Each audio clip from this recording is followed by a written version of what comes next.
Iran बनाम America, Maharashtra में महायुति की प्रचंड जीत। नमस्कार, मैं रूपाली बरवे और आप देख रहे हैं वेब दुनिया की खास पेशकश WD नाउ, जिसमें बात करेंगे सप्ताह भर की सुर्खियों की।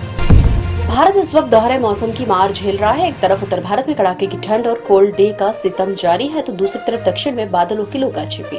पिछले 7 दिनों में उत्तर भारत में इस सीजन की सबसे भीषण ठंड देखी गई। 13 जनवरी को पंजाब के बलोवाल सोंखरी में पारा काफी लुढ़क गया, जो मैदानी इलाकों में सबसे कम था। वहीं कश्मीर में चिल्लाए कला के असर से डल झील के कई हिस्से जम गए। लद्दाख में पारा शून्य से नीचे पहुंच गया। शनिवार को सबसे कम तापमान द्रास में -9.9 डिग्री था। जम्मू कश्मीर में गुलमर्ग में सबसे कम तापमान दर्ज किया गया। राजधानी दिल्ली में ठंड का 16 साल का रिकॉर्ड टूट गया। पालम में न्यूनतम तापमान 2.3 डिग्री सेल्सियस तक चला गया था। पालम में दर्ज न्यूनतम तापमान 2010 के बाद का सबसे कम रहा। इसके बाद दूसरी बार सबसे कम तापमान 7 जनवरी 2013 को दर्ज किया गया था। इस दिन पारा 2.6 डिग्री सेल्सियस तक गिर गया था। दिल्ली से लेकर राजस्थान, बिहार तक घने कोहरे ने रफ्तार पर ब्रेक लगाए रखे, जिससे कई ट्रेन और फ्लाइट्स प्रभावित हुई।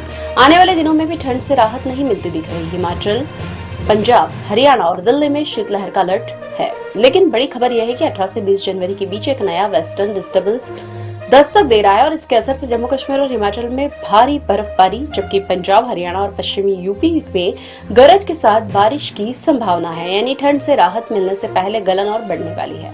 दूसरी ओर तमिलनाडु में अगले 2 से 3 दिनों तक हल्की से मध्यम बारिश जारी रह सकती है। वहीं मध्य भारत के लिए राहत की खबर है। मध्य प्रदेश और महाराष्ट्र में अगले दिनों में तापमान में बढ़ोतरी होगी, जिससे कड़ाके की सर्दी से राहत मिलेगी। मौसम विभाग ने चेतावनी दी है कि दिल्ली NCR में प्रदूषण और कोहरे का डबल अटैक जारी रहेगा। मिडिल ईस्ट जंग की आग में झुलसने से बाल बाल बच गया। अमेरिका की धमकी के बाद मध्य एशिया एक ऐसे ज्वालामुखी के मुहाने पर खड़ा था जो किसी भी क्षण फट सकता था।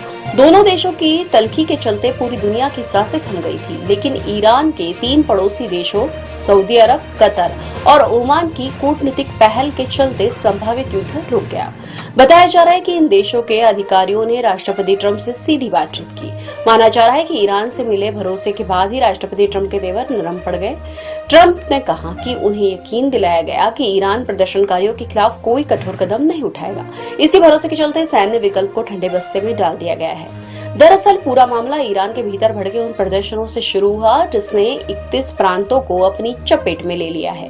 अमेरिका का आरोप है कि ईरान अपने ही लोगों की आवाज दबाने के लिए क्रूरता की हदें पार कर रहा है।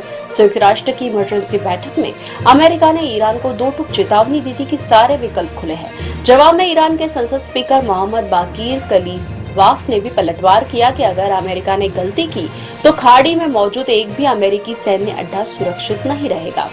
हालांकि अच्छी बात यह है कि फिलहाल यह जंग टल गई है। यदि भविष्य में जंग की नौबत आती है तो भारत पर भी इसका असर पड़े बिना नहीं रहेगा। ईरान में करीब 10,000 भारतीय नागरिक रहते हैं। सरकार ने अपने नागरिकों के लिए सख्त एडवाइजरी जारी की है और उन्हें निकालने की योजना पर काम शुरू कर दिया है। पहली खेप भारत पहुंच भी चुकी है। यदि युद्ध होता है तो कच्चे तेल की कीमतें आसमान छू सकती है। इसके चलते महंगाई का और भी बढ़ना तय है। राहत की बात है कि फिलहाल युद्ध टल गया है। बृहन्मुंबई महानगर पालिका के चुनाव परिणाम के बाद महायुति की बाछें खिल गई है और करीब 3 दशक से चला आ रहा ठाकरे परिवार का वर्चस्व खत्म हो गया। इसके साथ ही यह भी स्पष्ट हो गया कि 34,000 करोड़ से भी ज्यादा बजट वाले एशिया के सबसे अमीर निकाय में इस बार भाजपा के मेयर की ताजपोशी होगी। भाजपा ने महायुति ने BMC में 227 में से 118 सीटें जीती है। इनमें भाजपा के खाते में 89 सीटें आई हैं। इस चुनाव में सबसे ज्यादा नुकसान शिवसेना UBT को हुआ, जिसके हाथ से BMC की सत्ता निकल गई। उद्धव और राज ठाकरे की एकजुटता भी हार को नहीं बचा पाई। इस चुनाव में ज्यादातर स्थानों पर भाजपा नीत महायुति ने बाजी मार ली है। लातूर में जरूर कांग्रेस का मेयर बन सकता है। एक खास स्थान पर शिवसेना UBT ने भी अच्छा प्रदर्शन किया है। महाराष्ट्र विधानसभा से लेकर निकाय चुनाव में शिवसेना को UBT को सबसे ज्यादा नुकसान पार्टी के टूटने का हुआ। एकनाथ शिंदे की बगावत के बाद पार्टी का नाम और धनुष बाण का चुनाव चिन्ह उद्धव के हाथ से निकल गया। नए चिन्ह मशाल को जनता अभी पूरी तरह स्वीकार नहीं कर पाई। दूसरी ओर MVA में कांग्रेस और NCP के साथ सीट बंटवारे को लेकर खींचतान बनी रही, जिसका फायदा सत्ताधारी गठबंधन को मिला। मुंबई, पुणे और नागपुर जैसे शहरों में भाजपा का मध्यम वर्ग और व्यापारिक वर्ग पर मजबूत नियंत्रण बरकरार रहा। साथ ही भाजपा और शिंदे सेना की एकजुटता का भी चुनाव में फायदा मिला।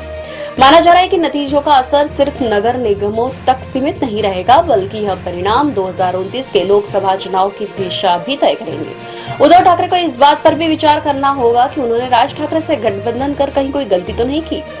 बीएमसी चुनाव में गड़बड़ी, संजय राउत ने कहा कि हजारों वोटर्स के नाम गायब, इसी की विश्वसनीयता पर भी उठाया सवाल। अब खबरें संक्षेप में। बांग्लादेश में अल्पसंख्यक हिंदुओं के खिलाफ हिंसा जारी, जालाकाटी, लक्ष्मीपुर, सिलहट और चिटगांव में हिंदुओं के 6 घर जलाए गए, 5 लोग घायल। मध्य प्रदेश के कांग्रेस विधायक फूल सिंह बरैया का शर्मनाक बयान, कहा खूबसूरत लड़की दिखे तो हो सकता है रे। बीजेपी ने राहुल गांधी से मांगा जवाब। बंगले से जले नोट मिलने के मामले में जस्टिस यशवंत वर्मा को नहीं मिली सुप्रीम कोर्ट से राहत, महाभियोग प्रस्ताव को चुनौती देने वाली याचिका खारिज। म्यांमार सीमा पर पैरा कमांडो टीम की छापेमारी, उग्रवादी कैंप ध्वस्त, 2 जिलों में चलाया गया था एंटी इमरजेंसी ऑपरेशन। वेनेजुएला में विपक्ष की नेता मारिया माचोडो ने डोनाल्ड ट्रंप को सौंपा नोबेल शांति पुरस्कार। नोबेल समिति ने माचोडो की इस कदम की निंदा की, कहा पुरस्कार किसी और को स्थानांतरित नहीं किया जा सकता।